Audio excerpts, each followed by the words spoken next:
first? Oh, he was a very good carpenter at first, but that's what he did at first. He was a very good carpenter. I worked out a lot after I got older to different places. We worked for $1.50 a week. And so I worked for a lady there, Tom Rice, and my husband was building a barn for Brother Keaton. And that's where we first got the friend. And then he was playing too one night. That's the first time I saw him. The first time I saw him, he was playing over there for a dance in the little house we had there. Playing the violin. He played the violin. Oh, he played everything. He didn't play. Oh, I see. He was the musical one then. Yes, he really played music. That's the first time you saw him when he was playing for a dance. Yes, it was. So were you interested in him then? Were you interested when you first saw him that time? Oh, I didn't know that. That wasn't the beginning then. No, that's he wasn't there. Okay. But he courted you for 2 years. Yes, sir. We rode on horses usually when we went to the horse. And one night we went to, there was another girlfriend, myself, and another boy, and my husband. They picked us up the Bicknell to a dance, and that was a kind of a funny affair. We went in the white top buggy, and they had got their horses together, their saddle ponies together to put on the buggy, and they went up there all right, and we got coming back, or they balked. And that's worse than a flat tire. You couldn't. That was like running out of gas. It was worse than that. Yes. They couldn't get anything started, no way they tried. But we finally got home. They'd done every kind of a thing they could imagine to get to us. But we had a lot of nice times. But he finally did ask you to marry him, did he? Oh, yes, he asked me long before I done it. Oh, did he? Yes. Well, it took you a while to make up your mind to it then, yes, huh? Sir. Okay. Well, now, where were you married then? We were married in the Salt Lake Temple. You took a trip up to Salt Lake? We went to the horse and buggy over to Venice, and then left the outfit there, and we went up on the train. We was married, and we went to conference. They had general conference at the same time. We went to general conference. President Anthony H. Lund married us, and we felt quite happy about that. Very nice. And of course, it was the first time either one of us ever been to temple, so it was quite an experience. We both thought we'd done something we hadn't any right to do. I think you did the right thing. Yes, I think we did too, but we didn't think we were doing it right. I see. We thought we were just going in there and they'd perform the ceremony and we'd walk out. I see. Well, it was a nice experience, though, wasn't it? Yes, sir, it was a very lovely experience. Very lovely. Very fine. All right, now where did you go to make your home after you got married? We came back to Teasdale. Husband kind of wanted to go up into Idaho, but our parents were getting old, and I said, let's stay around a year or so. And the time we stayed a year or so, we just got our roots down, so we just stayed there. Didn't ever leave. Just in that one little town. All our life through. What did he do to make a living?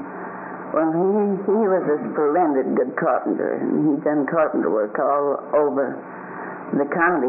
He built barns and houses, I guess. I don't know, about a third of the houses in Wayne County there that they first built. Of course, some of them they tore down. But he was a splendid good carpenter, and he did carpenter work, and then he finally bought him a sawmill. And so we moved up to the mountains in the summertime. I'd go up with him. Of course, he'd work up there all winter as long as he could, but I had to come home and take the children to school. Sure. But he really worked up there. I had to cook for all the men. That time they had no trucks nor cars. They went by wagons, and the roads were poor, and they'd break down the wagons. And I just like cooking for Thrasher. 3 meals a day. I baked up 50 pounds of flour every week of the world up there. About how many men usually were you cooking for?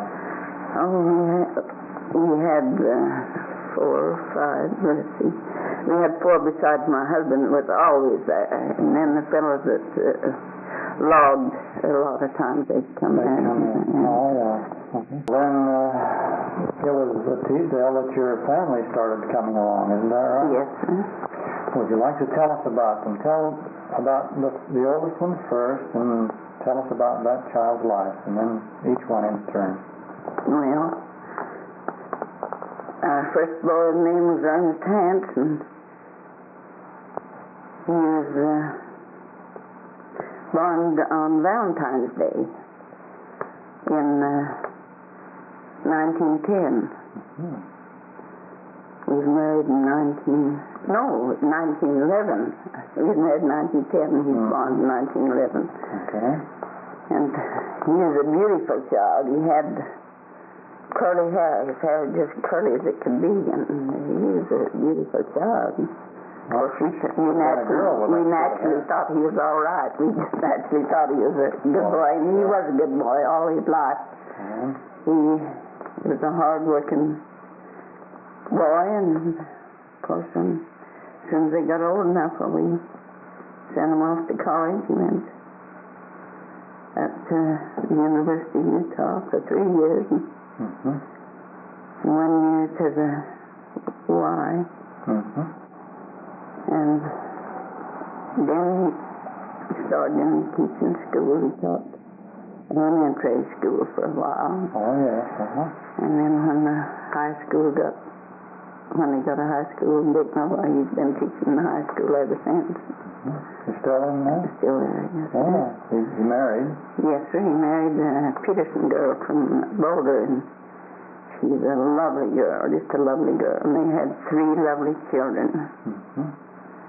And he went on a mission. We sent him on a mission to the northern states. And since he's married, why, he's been in the High Council for a long while. I can't remember how many years. And then he was bishop. And now he's the stake clerk. Well, he's been a busy life. And yes, he surely is busy too. I think sometimes too busy.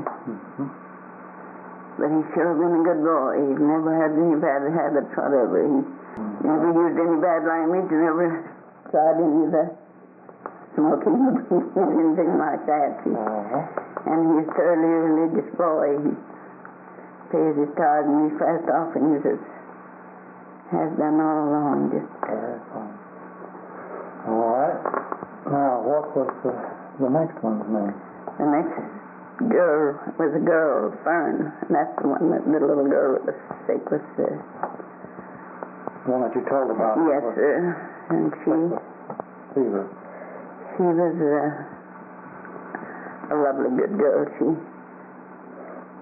worked in nearly all organizations in the church, and then she was Relief Society president downtown, and she secretary to organizations, and she played the piano some, and then after she's married, she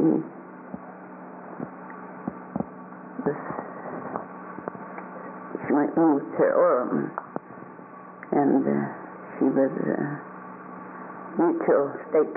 mutual president up there, and then she and her husband went on a stake mission for 2 years.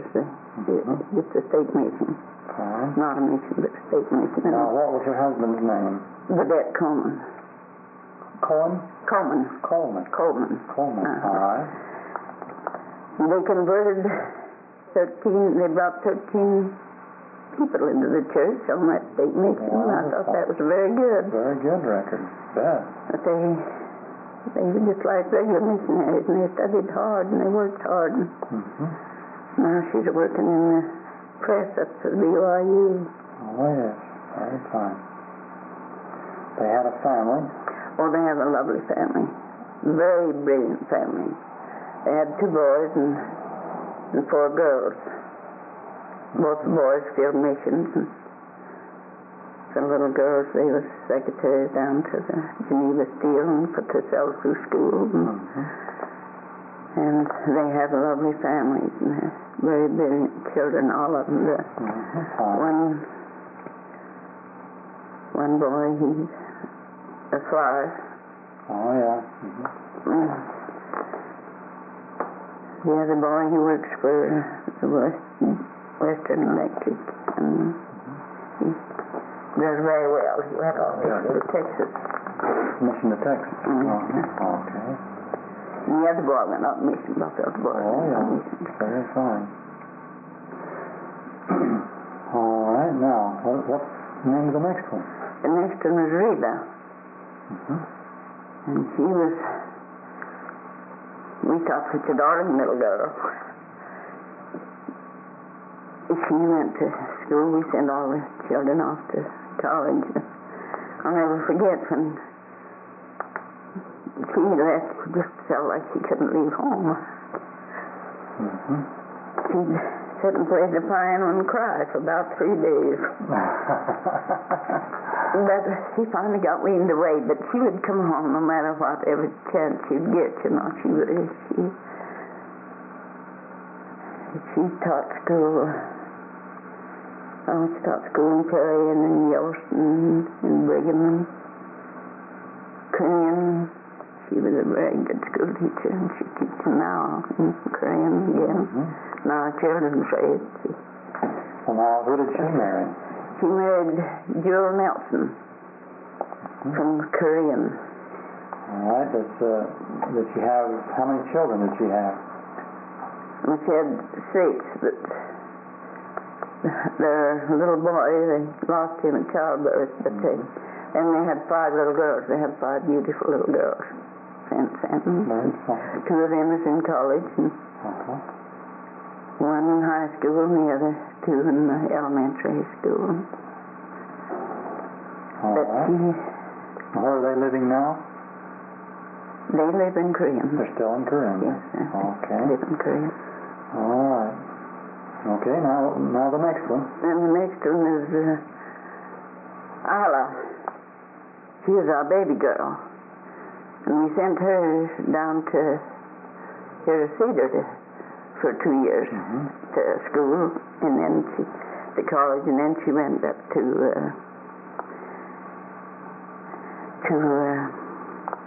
the BYU a couple of years. And she is also a school teacher. They've all been teaching school. Very good. She's a brilliant little girl. Could be a writer if she would, but she don't seem to do it. Doesn't pursue that. But she's quite a smart little girl. They had to fight hard to go to hole after they'd married, and she married Blaine Abraham from Kanosh, and they moved up to Salt Lake, and they bought them a ground at a little 2-room house on it. She wasn't very satisfied with that. She was like her father. She's a carpenter. Oh, yeah. And her husband was busy, and so she just got busy, and he got them tail there, and she fixed them up a pretty respectable house there to live in. Nice. This is a switch, isn't it? Made cabinets in it, and she done a very good job. Fine. That's wonderful. Okay, well, do they have family, you say? Yes, they had 6. All 3 of their girls had 6 children. Each? Oh, yes, 6 each. She has 3 boys and 4 boys and 2 girls. Oh, yeah. No, she has 3 boys and 3 girls. Now I got it right here. True. Yes, sir. All right, now let's see. Is that 4 or 5? That's 4. That's 4, isn't it? Now, then we had our youngest one was a boy, Weston Bryce, and he was just a jack of all trades. He really was. He was a very handy fellow. He just do anything. Mechanical. He just was very, very into that. He went to Korea in the service. He was right on the firing lines, or just behind the firing lines. He had to keep up the communication. And then he went on a mission to Brazil. He's gone there for 30 months. Then he married. Then he went to college at university, and he met a girl out from Pennsylvania. Which school did he go to? He went to the University of Utah. And this is where he met the girl? Yes, that's where he met the girl. What's her name? Evelyn Wallen was her name. All right. And she's a lovely little girl, lovely little fellow, but as soon as he got to be 8 days old, she seems that the Western took him to church and had him baptized. That's about 8 days old. 8 days old? 8 days old to get his name, you know. Oh, this is the christening in the church. Yes. No, in our church. He had it done in our church. I see what you So she was just as sweet as she can be, and she sees that Weston, she never keeps him from tending to his church duties. She's a real sweet that way. Talk about your own life after you were married. You told us about the children. We need to know a little bit about what you did during these years. Were you active in church work after you were married? Yes, sir. I was. I was president of primary for a couple of years, and then my children came along pretty close together, so I stayed home with my children for a while. Then I finally went and taught the Beehive class in Mutual, and like I tell you, after I promised what I would do, why, they come and asked me to be president of the Mutual. I was president of Mutual for 2 years, and I was president of the Relief Society for 8 years and 2 months as a Ward Relief Society. And then I just been released from that a month, and they asked me to be state president of the Relief Society, and I was state president of the Relief Society for a little better than 6 years. Oh, Lord. Well, you had a long service in the Relief Society. And I taught in Sunday school a little bit, not much. I'd done less in Sunday school than anything. I see. Okay. Well, now then, this means then that you've been real active all your life in church. Well, I have. We was in the my husband and I was in genealogy committee too. What was your husband doing during these years after you were married? Did he go to church too? He did. Okay. What did he do in church? Well, I just can't tell you. I could easily tell you what he didn't do, but then he did so many things. He did so many things. Yes, he was president of the Mutual for a long while, and he was the superintendent of the religion classes for years. And then he was in the High Council for, I don't know, I guess it must have been 30 years. He was in the High Council. And then he was Patriarch for 32 years. My goodness, 32 years. Yes. That's a wonderful record, isn't it? Just a while before he passed away, we was looking over the records, and he'd get better than 1,000 blessings in the state. That's wonderful. And of course, I helped us. I was scribe, believe it or not. I couldn't do it now, but I was then anyway. Well, this was a marvelous experience for both of you then, wasn't it? Yes, and then another thing. He made caskets. He made caskets for, they didn't, and they didn't, he made all the caskets, and I helped him trim them, and together we made caskets for a lot of people in Wayne County, I'll tell you. Well, of course, in the Relief Society presidency, you had a lot to do with this. Oh, yes, I surely did. We had everything to do. They never had the mortuaries then, and so we had to lay out the dead, and I tell you, sometimes my children didn't know whether they had mothers or not. I don't know how to. Well, I can see that would be true.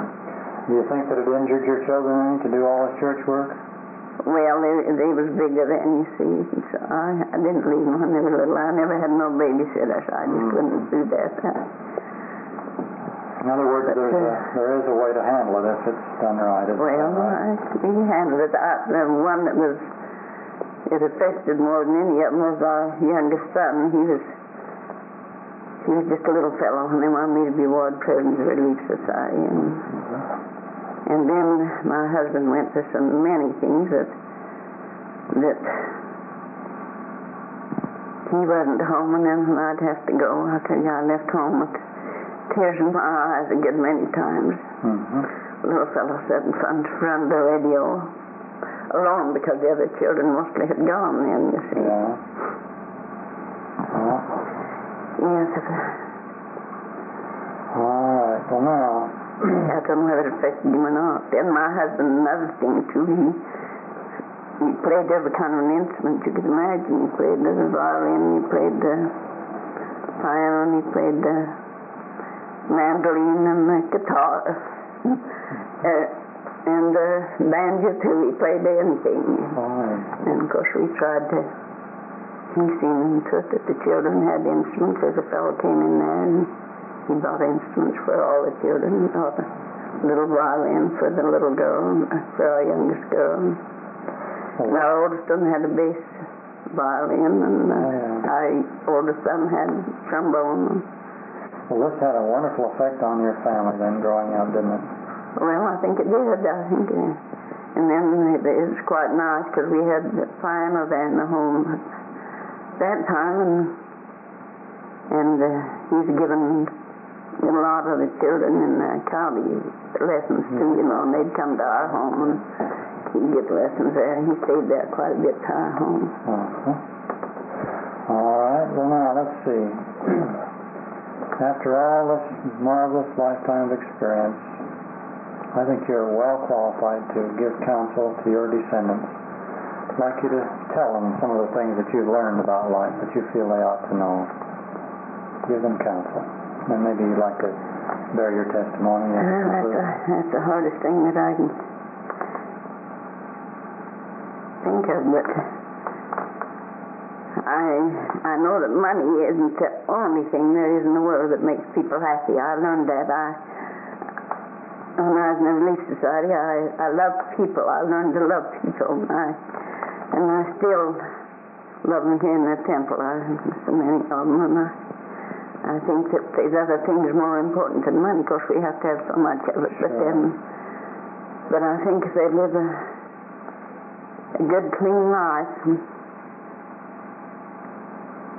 live the word of wisdom as it's outlined that we should do. And then live by the 13th article of faith. I've always thought that would be a good guide in anybody's life, to live the 13th article of faith. Very good. Let's see now. How long has it been since your husband died? He passed away 3 years ago on the 26th of June. I see. And now you've come down to the St. George Temple to work in the temple, is that it? I've worked here ever since he left in the winter times. I don't know what I'd done if it hadn't been for that, because our home was kind of on the